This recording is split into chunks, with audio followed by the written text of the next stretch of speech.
Good afternoon, everyone. Fundamentally, politics is about the management of public money. How do the people who are entrusted with serving in the House, in the Senate, and within an administration prioritize the expenditure of taxpayer dollars? And our view as Democrats is that taxpayer dollars should be used to make life more affordable for the American people.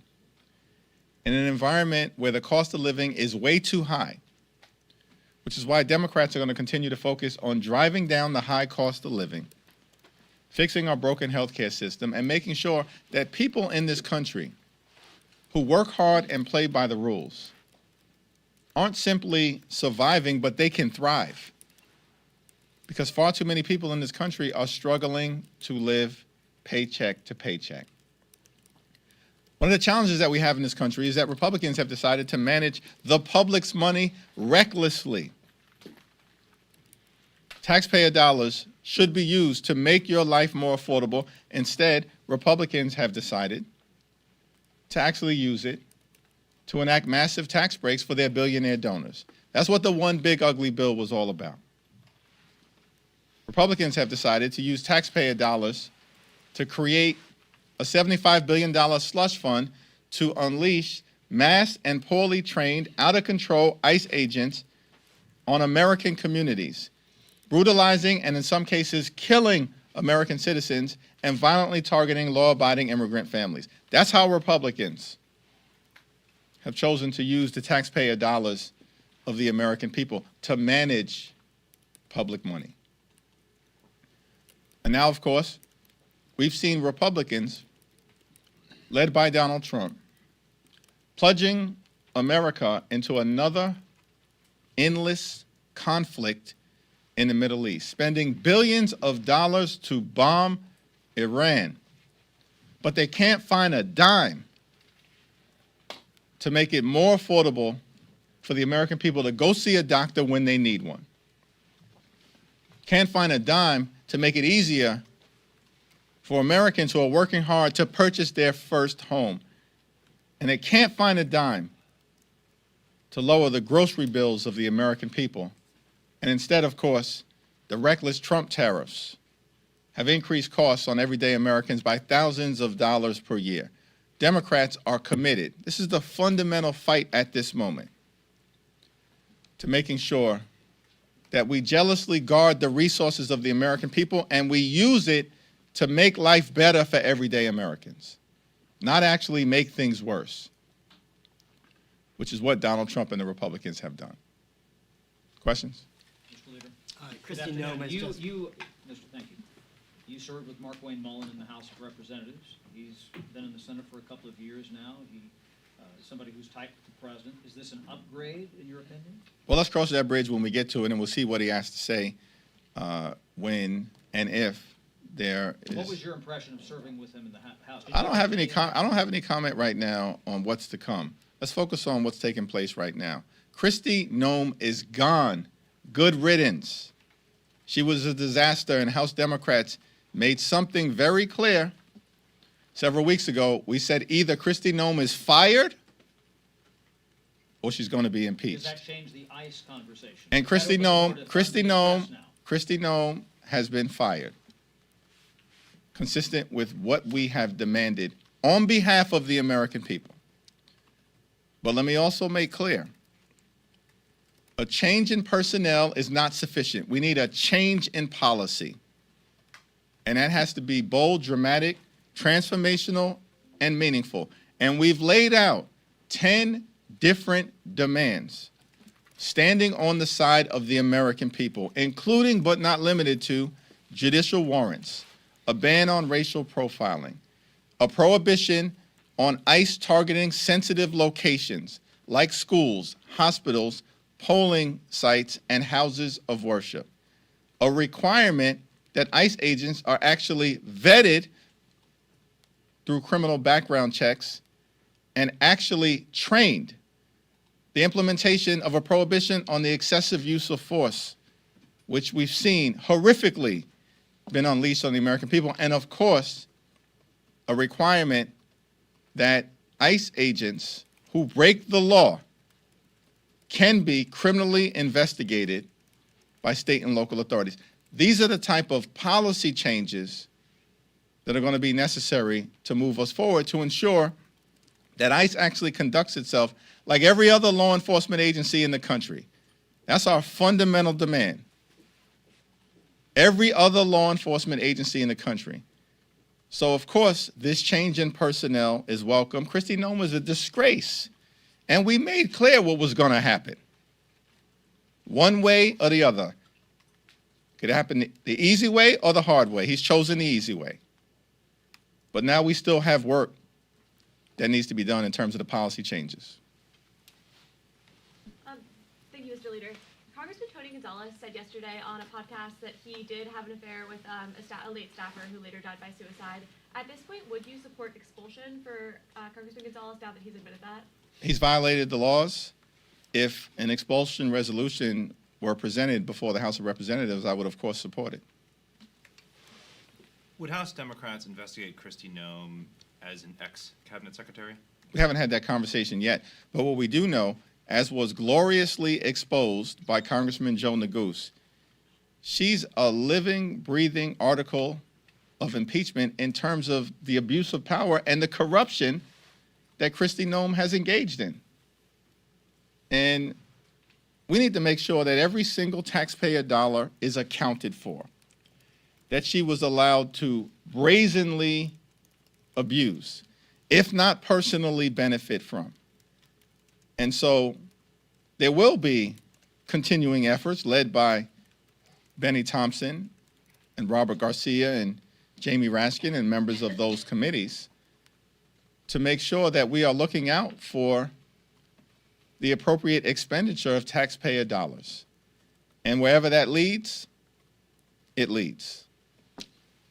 Thank you, Mr. Leader. After votes today, you all will go on a week-long recess. Can you provide any visibility to the American people about where the negotiation stands? Republicans and the White House continue to say that they've moved on some of the demands that you have made. However, right now it just seems to be a debate between, you say that they haven't moved enough, they say we're moving in their direction. What can you say to the American people over the next week or so, what they can expect while you all are out? Well, it's unfortunate that the Trump administration and Republicans have decided that they would rather shut down FEMA, shut down the Coast Guard, and shut down TSA than dramatically reform ICE and get ICE under control, which is what the American people want to see happen. And this is a step in the direction of acknowledging that things at the Department of Homeland Security were broken. They had a corrupt political hack who was running DHS. Shame on every Republican senator who put her in that position when they knew she was unqualified. Now, in terms of the negotiation, we remain ready, willing, and able to talk with anyone, anytime, any place in a position of significance within the administration if they are prepared to make sure that ICE conducts itself like every other law enforcement agency in the country and stops brutalizing and killing American citizens and law-abiding immigrant families. Really quickly, the last time, a few weeks ago, the administration took action, on TSA, global entry, and what some say was an attempt to put pressure on Democrats to move in their direction. Do you expect, if the shutdown continues to go on, that the administration will again try different ways to exert leverage and bring you all to the table to end the shutdown? Trump administration is deeply unpopular. They failed again and again and again, and they're on the run, governmentally and electorally. And our view is simple. Abandon your my way or the highway approach. You're not intimidating anybody. They tried to break America within the first 100 days, and they failed to do it because the American people have held firm. And as Democrats in the Congress, we got to continue to forcefully push back.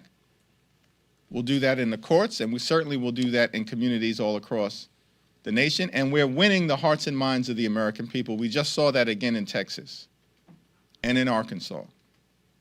And we'll continue to see that all the way through November. Any normal administration would dramatically change course. But these extremists, continue to try to hang on to whatever mandate they claim that they had in the aftermath of the general election, even though the American people view them as a complete and total failure. But as long as they approach things with a my way or the highway mentality, then we're not going to be able to make any meaningful progress in a bipartisan manner on behalf of the American people. Thanks. Yeah, thank you. Markwayne Mullin is one of Trump's most loyal allies in the Senate. Do you think, how can you work with someone like him as you're still doing negotiations on DHS funding? And further, what do you want to see from the next DHS secretary to be able to work with them? But what we have to do right now is deal with what's in front of us, which is DHS has been shut down by Republicans because of their refusal to actually agree to a set of bold and meaningful but common sense demands that are designed to get ICE under control. The Senate is going to handle their process, and we'll see what happens in terms of the confirmation hearings, in terms of the individual meetings that Senator Markwayne Mullin has with the senators who are going to be making a decision as to whether they should confirm him or not. And then we'll have more to say once that unfolds. But at the moment, it's not like Kristi Noem was the one who was involved in negotiating anything. She was a corrupt lackey. So we were dealing with the White House before, and we're going to continue to deal with the White House at this point in terms of whether there's going to be movement or not. I will tell you that Pam Bondi, she's got to go, and Stephen Miller has got to go. And we're going to approach those two toxic individuals with the same intensity that has now led to the termination of Kristi Noem.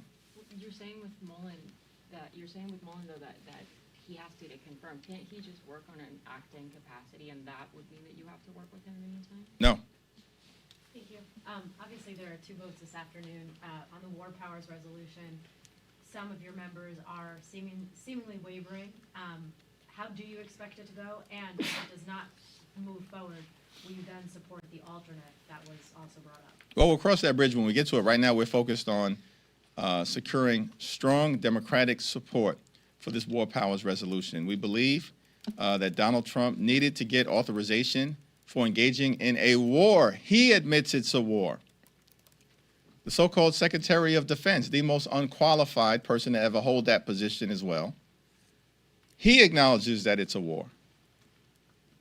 And the Constitution is not ambiguous on this subject.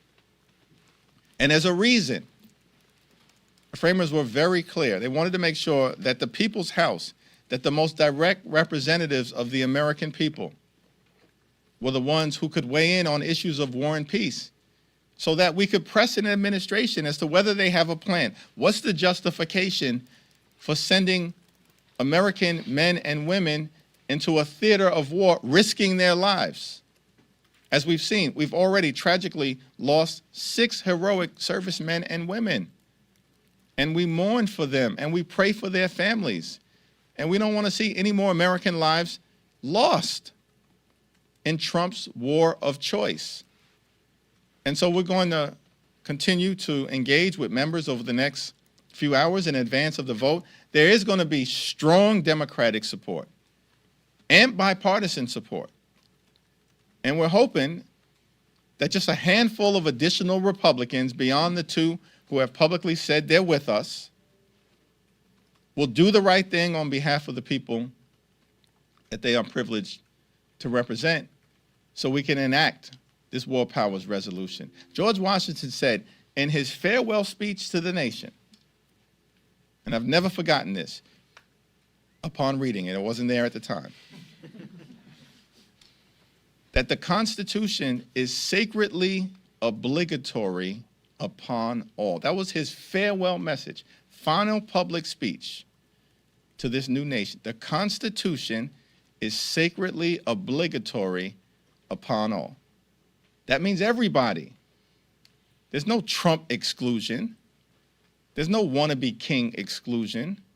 There's no autocratic exclusion in the Constitution. It's sacredly obligatory upon all.